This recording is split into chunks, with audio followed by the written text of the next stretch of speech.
I'm Jamie Larson, and look, we have a guest.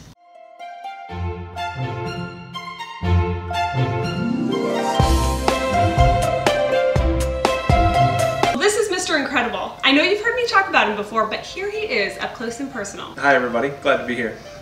So, this week marks 13 years of being happily married to this guy, and so I thought it'd be kind of fun to share with you one secret that Mr. Incredible and I do in the bedroom that makes me a better photographer. Yeah, baby.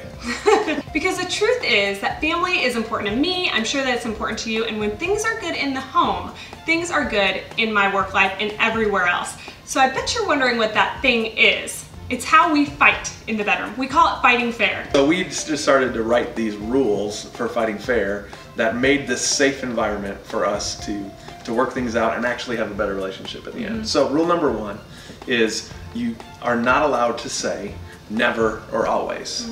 The reason being is that these words are very discouraging. We all have habits or irritating things that we do that our spouse just can't stand, and we try to change it, but the truth is habits are hard to break, right?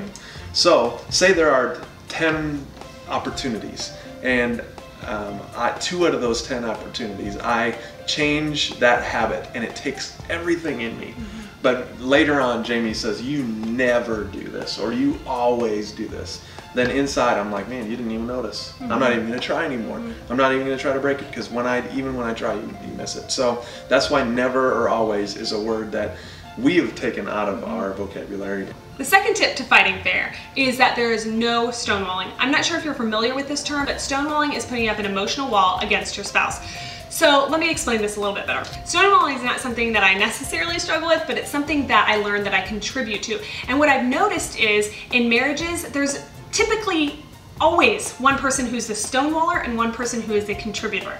And really both of the people are in the wrong. So when we get into a conflict, he may be a conflict avoider, especially in the beginning when he would really stonewall a lot and we hadn't really understood this term, we hadn't really talked about this.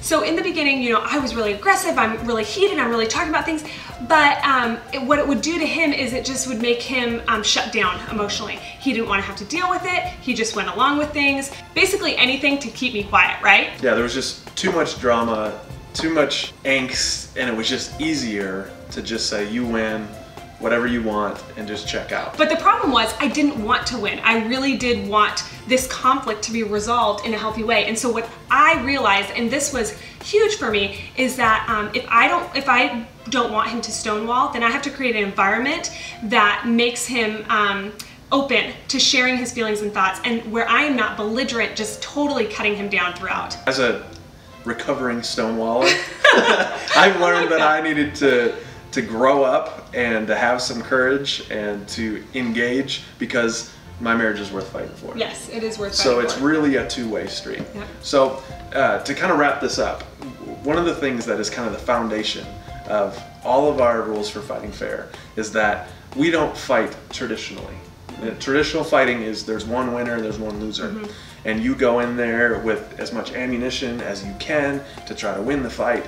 But the truth is that just, it never works. So our goal when we fight is not to win, not to lose, but to have a better relationship at the end of it. And it's funny because I will tell, you know, my best friend or family member, I'll say, you know what, after a fight with Jamie are the times that I am the most in love with her, because I feel understood. I feel like we worked through some real stuff and now really get each other and know how to serve each other better. So there you go. There are 2 of our, I don't know, 15 tips for fighting fair. We would love to hear from you. If you want to hear more of our tips, comment below and let us know. And we would love it if you'd share this video with a friend. Thank you so much for joining us here at the Snap Society.